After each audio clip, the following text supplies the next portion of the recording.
അപ്പോൾ നമ്മുടെ വടക്കാഞ്ചേരി നഗരസഭ എന്ന് പറഞ്ഞാൽ പെട്ടെന്ന് നഗരമായിക്കൊണ്ടിരിക്കുന്ന ഒരു നഗരസഭയാണ്. ഇപ്പോൾ നഗരസഭയുടെ ഒരു വികസന കാര്യവുമായി ബന്ധപ്പെട്ട് പറയുന്നത് പശ്ചാത്തല വികസനം ഒരു പ്രധാനപ്പെട്ട കാര്യമാണ്. ഈ പശ്ചാത്തല വികസനത്തിൽ നഗരസഭ എത്രത്തോളം ശ്രദ്ധിച്ചിട്ടുണ്ട്? പശ്ചാത്തല വികസനത്തിൽ ഏറ്റവും പ്രധാനമായിട്ടുള്ള റോഡുകളുടെ വികസനം. വടക്കാഞ്ചേരി നഗരസഭയിൽ ഇപ്പോൾ ഒരു 90% റോഡുകളും ഗതാഗത യോഗ്യമാക്കിയിട്ടുണ്ട്. ഒന്നല്ലെങ്കിൽ ടാർ ചെയ്യുക, അല്ലെങ്കിൽ കോൺക്രീറ്റ് ചെയ്യുക, അല്ലെങ്കിൽ ടൈല് വിരിക്കുക. 90% റോഡുകളും ഇപ്പോൾ നമുക്ക് പൂർത്തീകരിക്കാൻ വേണ്ടി കഴിഞ്ഞിട്ടുണ്ട്. അതോടൊപ്പം തന്നെ വിവിധ ഏജൻസികളുടെ ഫണ്ടുകൾ, MP ഫണ്ടുണ്ട്, MLA ഫണ്ടുണ്ട്. കഴിഞ്ഞ UDF MP-യുടെ ഒരു ഫണ്ട് ഇവിടെ ചെലവഴിച്ചിട്ടില്ല.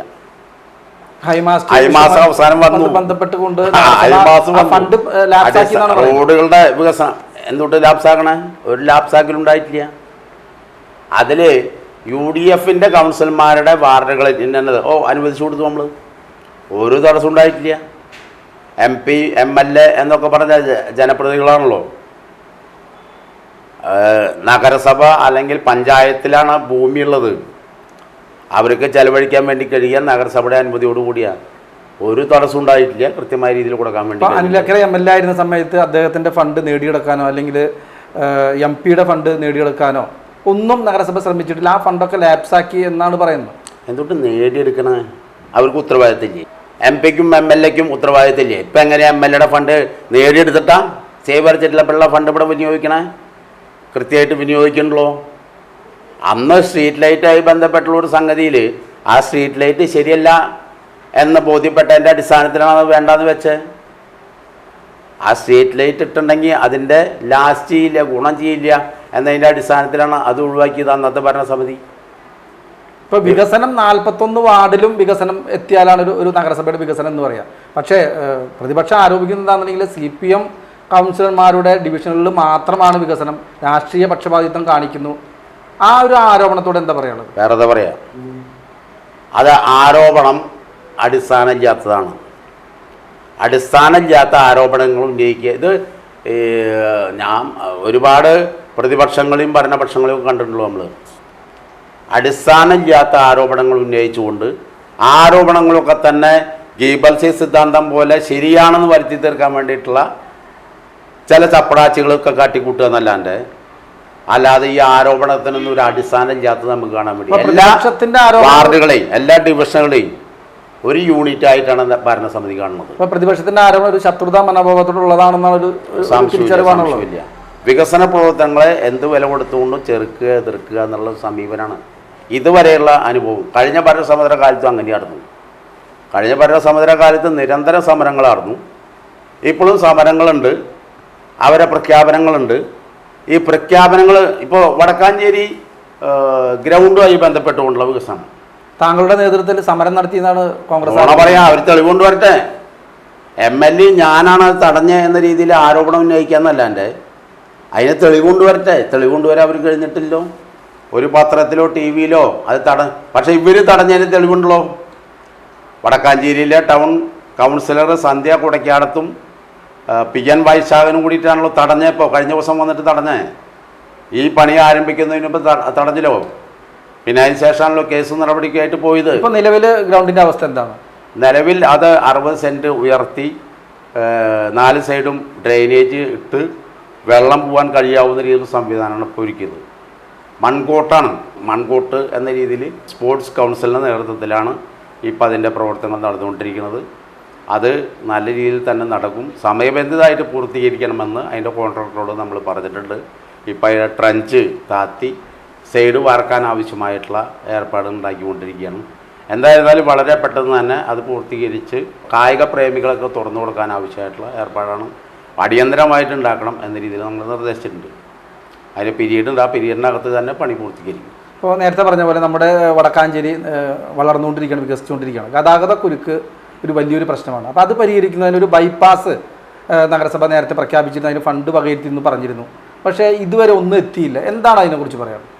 ഇത് പെട്ടെന്ന് എത്തുക എന്ന് പറഞ്ഞിട്ടുണ്ടെങ്കിൽ അതിൻ്റെ ആവശ്യമായിട്ടുള്ള ഡീറ്റെയിൽ പ്രൊജക്റ്റ് റിപ്പോർട്ട് DPR. ആ DPR ഉണ്ടാക്കുന്ന പ്രവർത്തനം ഇപ്പം നടന്നുകൊണ്ടിരിക്കുകയാണ്. അപ്പോൾ കേരളിൻ്റെ എടുത്ത കമ്പനിയാണ് അതിപ്പോൾ ഏറ്റെടുത്ത് അതിൻ്റെ മണ്ണ് സോയിൽ ടെസ്റ്റിങ് നടന്നുകൊണ്ടിരിക്കുകയാണ്. അതിൻ്റെ അളവ് കഴിഞ്ഞിട്ടുണ്ട്. സോളാർ അടിസ്ഥാനത്തിലാണ് അതിൻ്റെ സർവേ ഇപ്പോൾ നിശ്ചയിച്ചിട്ടുള്ളത്. DPR തയ്യാറാക്കി കഴിഞ്ഞിട്ടുണ്ടെങ്കിൽ അതിനാവശ്യമായിട്ടുള്ള ഫണ്ട് ലഭിക്കും. ആ ഫണ്ട് ലഭിക്കുന്ന മുറയ്ക്ക് അവിടെ എന്ന് പറഞ്ഞാൽ റെയിൽവേയുടെ അനുമതി വേണം, അതോടൊപ്പം തന്നെ PWD അനുമതി വേണം, ഇറിഗേഷൻ്റെ അനുമതി വേണം. ആ അനുമതികളൊക്കെ തന്നെ നമുക്ക് ലഭ്യമായിക്കൊണ്ടിരിക്കുകയാണ്. ഇന്നിപ്പോൾ അതിൻ്റെ ഡീറ്റെയിൽ പ്രൊജക്റ്റ് റിപ്പോർട്ട് തയ്യാറാക്കാൻ വേണ്ടി വിവിധ ഏജൻസികളെ ഏൽപ്പിച്ച് കഴിഞ്ഞിരിക്കുകയാണ്. അപ്പോൾ അളവുകൾ കഴിഞ്ഞിട്ടുണ്ട്. ഇനി അതിൻ്റെ മണ്ണ് പരിശോധന സോയിൽ ടെസ്റ്റിങ് ഇപ്പോൾ നടന്നുകൊണ്ടിരിക്കുകയാണ്.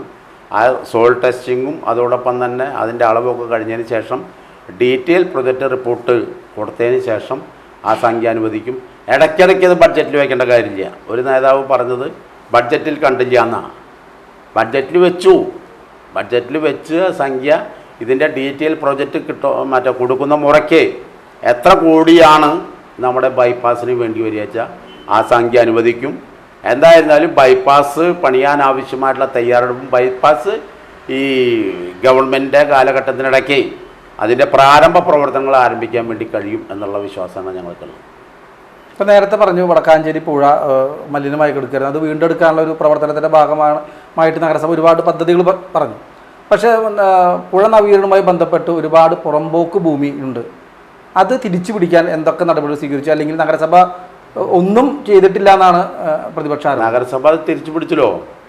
ഇനി അതിനാവശ്യമായിട്ടുള്ള പ്രൊജക്റ്റ് വയ്ക്കുക വേണ്ടോ? നിർമ്മാണ പ്രവർത്തനത്തിന് ആവശ്യമായിട്ടുള്ള പ്രൊജക്റ്റ് വയ്ക്കുകയാണ്. ആ പ്രൊജക്റ്റ് നീലിയാറ മുതൽ ചാലക്കൽ വരെയാണ് വടക്കാഞ്ചേരി നഗരസഭയുടെ ദൂരം. ആ ദൂരത്തെ മുഴുവൻ അളന്ന് തിട്ടപ്പെടുത്തി കഴിഞ്ഞ ഭരണസമുദ്ര കാലഘട്ടത്തിലാണ് അളന്ന് തിട്ടപ്പെടുത്തി അവിടെ കുറ്റിയിട്ട് ആ സ്ഥലം മുഴുവൻ ഇപ്പോൾ നഗരസഭയുടെയാണ്. അപ്പോൾ ആ നഗരസഭയുടെ സ്ഥലത്ത് സാമ്പത്തിക പ്രയാസമുണ്ട്. ആ സാമ്പത്തിക പ്രയാസത്തിൻ്റെ ഭാഗമായി ഇപ്പോൾ സാമ്പത്തിക പ്രയാസത്തിലാണോ അല്ലെങ്കിൽ തനത് വരുമാനം കുറവാണോ? എന്താണ് നഗരസഭയുടെ ഇപ്പോൾ സാമ്പത്തിക സ്ഥിതി? നഗരസഭയ്ക്ക് സാമ്പത്തിക പ്രയാസം എന്ന് പറഞ്ഞാൽ തനത് വരുമാനത്തിൽ കുറവൊന്നുമില്ല. ഏകദേശം 6 കോടി രൂപ തനത് വരുമാനം നഗരസഭയ്ക്കുണ്ട്. അത് ഓൺഗോയിങ് ആയിട്ട് ഇവിടെ പ്രവർത്തനങ്ങൾ നടക്കണമല്ലോ. ഇപ്പം നഗരസഭയുടെ ശമ്പളം എന്ന് പറഞ്ഞാൽ ഒരു മാസം ഏകദേശം ഒരു 85-90 ലക്ഷം രൂപ ഇവിടുത്തെ ശമ്പളത്തിന് വേണ്ടി മറ്റ് കണ്ടിജൻറ്റ് വർക്കുകൾക്കും വേണ്ടി നമുക്ക് ചിലവ് വരും. 90 ലക്ഷം രൂപയുടെ അടുത്തേക്ക് ഒരു മാസം നഗരസഭയിൽ ജീവനക്കാരുടെ ശമ്പളം, കൗൺസിലർമാരുടെ അലവൻസ്, അതോടൊപ്പം തന്നെ മറ്റ് അനാമത്ത് ചെലവുകൾ എന്ന രീതിയിൽ ഏകദേശം 90 ലക്ഷം രൂപ ഒരു മാസാവശ്യമാണ്. ഈ സർക്കാർ ഫണ്ട് വാങ്ങിയെടുക്കലുള്ള വീഴ്ച സംഭവിക്കുന്നുണ്ട്. അതൊരു പ്രധാന ആരോപണമാണ്. സർക്കാർ ഫണ്ട് വാങ്ങിച്ചെടുക്കുന്നതിൽ പോരായ്മകളുണ്ട്, വീഴ്ച സംഭവിക്കുന്നു. ഒരു വീഴ്ചയില്ല. വടക്കാഞ്ചേരി നഗരസഭയ്ക്കകത്ത് CFC ഫണ്ടിൻ്റെ കാര്യത്തിൻ്റെ ഭാഗമായിട്ടാണ് അവർ തർക്കം നടന്നത്. നഗരസഭ ചെയ്യേണ്ട കാര്യങ്ങളൊക്കെ തന്നെ കൃത്യമായിട്ട് ചെയ്യുന്നുണ്ട്. നഗരസഭ കൊടുക്കേണ്ട ഇപ്പോൾ അമൃത് പദ്ധതി നമുക്ക് 20 കോടി രൂപ അംഗീകരിച്ച് കിട്ടിയതാണ്. അതിൻ്റെ പ്രവർത്തനങ്ങൾ ഇപ്പോൾ നടന്നുകൊണ്ടിരിക്കുകയാണ്. നഗരസഞ്ചയ പദ്ധതി അതിൻ്റെ ഭാഗമായിട്ടുള്ള പ്രവർത്തനങ്ങൾ നടന്നുകൊണ്ടിരിക്കുകയാണ്. അപ്പോൾ കേന്ദ്ര ഗവൺമെൻറ് ലഭ്യമാകേണ്ട ആവശ്യമായിട്ടുള്ള സംഗതികൾ ഇപ്പം മാസ്റ്റർ പ്ലാൻ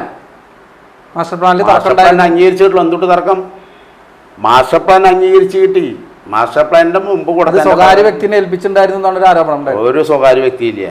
നഗരസഭ ടൗൺ പ്ലാനറാണ് അത് കൈകാര്യം ചെയ്യുന്നത്.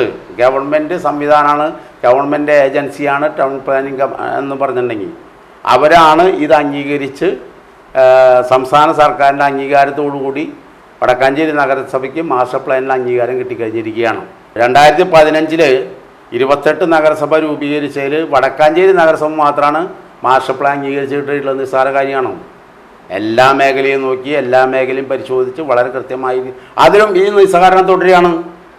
അതിന് പരാതി കൊടുക്കുകയാണ്. പൊതുവെ ഇപ്പോൾ കൗൺസിൽ യോഗം നടക്കുമ്പോൾ വളരെ വാശിയേറിയ അല്ലെങ്കിൽ വാഗ്വാദങ്ങളൊക്കെ ഉണ്ടാവുന്നുണ്ട്. പൊതുവെ അങ്ങനെ ഒരു ഭരണ പ്രതിപക്ഷ ഏറ്റുമുട്ടൽ ഒരു നഗരസഭയുടെ വികസനത്തിന് തടസ്സം നിൽക്കില്ല. ഒരു അഭിപ്രായം പറയാനുള്ള സ്വാതന്ത്ര്യം, സമവായത്തിന്റെ രീതി സ്വീകരിക്കാറുണ്ടോ? അല്ല, അഭിപ്രായം പറയാനുള്ള സ്വാതന്ത്ര്യമുണ്ട്. വസ്തുത പറഞ്ഞ വസ്തുത അങ്ങനെയല്ല എന്ന് പറഞ്ഞാൽ പിന്നെ നമ്മളെന്താ ചെയ്യുക? ജനാധിപത്യത്തിൽ ഭൂരിപക്ഷത്തിനാണ് പ്രാധാന്യം. ആ പ്രാധാന്യത്തിനനുസരിച്ച് പറഞ്ഞ് അംഗീകരിക്കാത്ത ഒരു സ്ഥിതി വന്നിട്ടുണ്ടെങ്കിൽ പിന്നെ അംഗീകരിച്ച് പോകാന്നല്ലാണ്ട് വേറെ മാർഗം ഉണ്ടാകും. താങ്കൾ പൊതുവെ ചില രീതിയിൽ വളരെ രൂക്ഷമായിട്ടുള്ള ഒരു പ്രതികരണം നടത്തി, അല്ലെങ്കിൽ വളരെ തട്ടിക്കേറി അങ്ങനെയൊക്കെയുള്ള ഒരു ആരോപണമൊക്കെ ഉന്നയിക്കുന്നു. പൊതുവെ താങ്കൾ അങ്ങനെ ആരോപണം മാത്രമാണ്. എന്നെ കുറിച്ചിട്ട് നാട്ടുകാർക്ക് നല്ലോണം അറിയാം. നമ്മുടെ പ്രദേശത്ത് അല്ല എല്ലാവരും ഇടയിലൊക്കെ തന്നെ രാഷ്ട്രീയ പ്രവർത്തനം, അതിൽ കോൺഗ്രസ് എന്നോ RSS എന്നോ BJP എന്നോ വ്യത്യാസമില്ലാതെ തന്നെ, അതിപ്പോൾ ഭരണസമിതിക്ക് ഭരണേക്ക് മുമ്പേയും രാഷ്ട്രീയ പ്രവർത്തനത്തിൻ്റെ ഭാഗമായിട്ട് ഇവരൊക്കെ തന്നെ വ്യക്തിപരമായിട്ട് നല്ല പരിചയവും അതോടൊപ്പം തന്നെ അനുഭവ സമ്പത്തും എനിക്ക് കുറച്ചുണ്ട് എന്നുള്ള ഒരു ഇതുള്ളത്. അപ്പോൾ ഒരു കാര്യത്തെ കുറിച്ചിട്ട് വ്യത്യസ്തമായ രീതിയിൽ ചിത്രീകരിക്കാൻ വേണ്ടി ശ്രമിക്കുമ്പോൾ അത് അങ്ങനെയല്ല എങ്ങനെയാണെന്ന് പറയാറുണ്ട്. അത് ചിലപ്പോൾ വ്യത്യസ്തമായിട്ടുള്ള അഭിപ്രായങ്ങൾ പറയുമ്പോൾ കുറച്ച് ശബ്ദം കൂടും. താങ്കൾ പൊതുവെ ഒരു ശാന്ത സ്വഭാവക്കാരനാണ്, അതോ കാര്യങ്ങളെ വളരെ രൂക്ഷമായിട്ട് പ്രതികരിക്കണമെന്ന് തീരുമാനിച്ചുറപ്പിച്ച്? അത് നിങ്ങളാണ് തീരുമാനിക്കേണ്ടത്. ശാന്ത സ്വഭാവമാണോ കുഴപ്പക്കാരനാണോ തീവ്രവാദിയാണെന്ന് നിങ്ങളെ തീരുമാനിക്കേണ്ടത്. ഞാൻ എന്നെ കുറിച്ചിട്ട് പറയുന്നത് ശരിയല്ലോ. അല്ല, പൊതുവെ കൗൺസിൽ യോഗങ്ങളിലൊക്കെ വളരെ രൂക്ഷമായിട്ടുള്ള ഒരു വാഗ്വാദങ്ങളൊക്കെ. വളരെ സൗമ്യമായിട്ടാണ് ഞാൻ കൗൺസിൽ യോഗത്തിൽ അഭിമുഖീകരിക്കാൻ. അജണ്ട വയ്ക്കും, അതിൻ്റെ വ്യത്യസ്ത അഭിപ്രായം പറഞ്ഞാൽ അത് അങ്ങനെയല്ല, ഇത് ഇങ്ങനെയാണെന്ന് പറയാറുണ്ട്. അല്ലാണ്ട് വ്യത്യസ്ത രൂക്ഷമായ രീതിയിൽ ആരും അങ്ങനെ ഒരു സമവായത്തിന്റെ രീതി എപ്പോഴും ഉണ്ട്. അതങ്ങനെയാണല്ലോ, ഭരണാധികാരികൾക്ക് അങ്ങനെ വേണ്ടതാണല്ലോ. യോജിപ്പിച്ച് തന്നെയാണ് പോകാൻ നമുക്ക് കഴിയാറ്. ഇപ്പോൾ നഗരസഭയിലെ ഒരു പ്രധാന ഒരു പ്രശ്നമാണ് വന്യജീവി ആക്രമണം. നമ്മുടെ നഗരസഭയിൽ ഒരുപാട് സംഭവങ്ങൾ ഉണ്ടായിട്ടുണ്ട്. ഈ വന്യജീവി ആക്രമണം തടയുന്നതിന് വേണ്ടി നഗരസഭയ്ക്ക് പ്രത്യേക പദ്ധതി തയ്യാറാക്കിയിട്ടുണ്ടോ, അല്ലെങ്കിൽ അതിനെക്കുറിച്ച് എന്തെങ്കിലും പറയാനുണ്ടോ? ഈ വന്യജീവികളും മനുഷ്യന്മാരായിട്ടുള്ള സംഘർഷം എന്ന് തുടങ്ങിയിട്ടുള്ളതല്ല, അത് കാലങ്ങളുടെ പഴക്കമുണ്ട്. അടുത്ത കാലത്താണ് അകമല പ്രദേശത്ത് ആന ശല്യം കൂടിക്കൊണ്ടിരിക്കുകയാണ്. അങ്ങനെയാണ് ഫോറസ്റ്റ് ഡിപ്പാർട്ട്മെൻറ്റുമൊക്കെയായി ബന്ധപ്പെട്ടുകൊണ്ട് നമ്മുടെ MLA ബന്ധപ്പെട്ടുകൊണ്ട് ഇപ്പോൾ അവിടെ RKVY കാർഷിക മേഖലയുമായി ബന്ധപ്പെട്ടുകൊണ്ടുള്ള ഒരു സ്കീമിൻ്റെ അത് കേന്ദ്ര ഗവൺമെൻറ് സ്കീമാണ്. അവിടെ സോളാർ ഫെൻസിങ് വേലി അവിടെ നിർമ്മിക്കുക. അപ്പോൾ ആ വേലി നിർമ്മിക്കുന്നത് ശരിയല്ല എന്ന എന്തെങ്കിലും ഒരു അഭിപ്രായം പറയുക, വേറെ കാര്യമൊന്നുമില്ല. അപ്പോൾ ഈ സോളാർ ഫെൻസിങ്ങിൻ്റെ ഭാഗമായി ഇപ്പം നമുക്കറിയാം, ഇവിടെ കുതിരാൻ കയറ്റം അവിടെ ഇതിൻ്റെ ഭാഗമായിട്ടാണ് ഇവിടെ ഒരു 10-18 ആന പെട്ടുപോയിട്ടുണ്ടെന്നാണ് ഫോറസ്റ്റുകാരനെ പറയുന്നത്. അപ്പോൾ അത് ഈ അവിടുത്തെ സോളാറ് ഓഫ് ചെയ്തിട്ട് അങ്ങനെ കടത്താമെന്നൊക്കെ അവർ പറയുന്നുണ്ട്. വളരെ പ്രായോഗികമായിട്ട് നടപ്പിലാക്കാൻ വേണ്ടി കഴിയില്ല. അവിടെ അകമല പ്രദേശത്ത് ആളുകളുടെ കാർഷിക മേഖലയെ തകർന്നുകൊണ്ടിരിക്കുകയാണ്. എടുക്കാനായിട്ടുള്ള നെൽകൃഷി നശിപ്പിക്കുന്നു, മറ്റുള്ള കൃഷികളൊക്കെ തന്നെ നശിപ്പിക്കുന്നു. അപ്പോൾ അതൊക്കെ തന്നെ തടയാനാവശ്യമായിട്ടുള്ളൊരു സംഗതിയുടെ ഭാഗമായിട്ടാണ് ഇപ്പോൾ ഈ RKVYയുടെ പദ്ധതിയുടെ ഭാഗമായി കഴിഞ്ഞ ദിവസമാണ് അതിൻ്റെ പ്രവർത്തനം ആരംഭിച്ചിട്ടുള്ളത്. അത് വളരെ കൃത്യമായ രീതിയിൽ സൂക്ഷിച്ചാൽ, അല്ലെങ്കിൽ അതിനെന്തെങ്കിലും തടസ്സങ്ങളുള്ള സംഗതികളൊക്കെ തന്നെ മാറ്റിയിട്ടുണ്ടെങ്കിൽ ഫലപ്രദമാവും എന്നുള്ളതാണ് മറ്റു പല പ്രദേശത്തും ഉള്ള ആളുകൾ അവരുടെ അനുഭവം നമ്മളോട് പറഞ്ഞിട്ടുള്ളത്. ഇപ്പോൾ അതിൻ്റെ പ്രവർത്തനങ്ങൾ അവിടെ ആരംഭിച്ചിട്ടുണ്ട്. എന്തായാലും വന്യജീവി ശല്യം വളരെ രൂക്ഷം തന്നെയാണ്.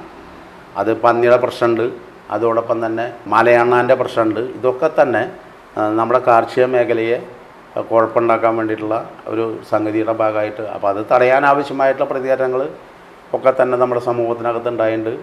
ഇപ്പോൾ അതിന് ശാശ്വതമായിട്ടുള്ള പരിഹാരം കാണാൻ ആനശല്യം കുറയ്ക്കുന്നതിന് വേണ്ടിയിട്ടാണ് ഇപ്പോൾ സോളാർ ഫെൻസിങ്ങിൻ്റെ വേലി അവിടെ നിർമ്മിക്കാൻ വേണ്ടി പോകുന്നത്. ഇപ്പോൾ നമ്മുടെ നഗരസഭയിൽ നേരത്തെ പറഞ്ഞു കുടിവെള്ള പദ്ധതികൾ ഒരുപാടുണ്ട്.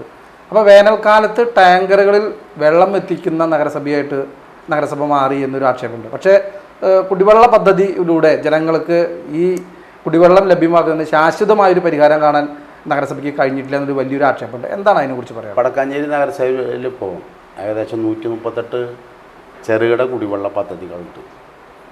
എല്ലാ ഡിവിഷനിലും കുടിവെള്ള പദ്ധതികളുണ്ട്. അപ്പോൾ ചില പദ്ധതികൾ ഉയർന്ന പ്രദേശമാണ്. ഇപ്പോൾ ഇന്നത്തെ ചൂട് 39.5.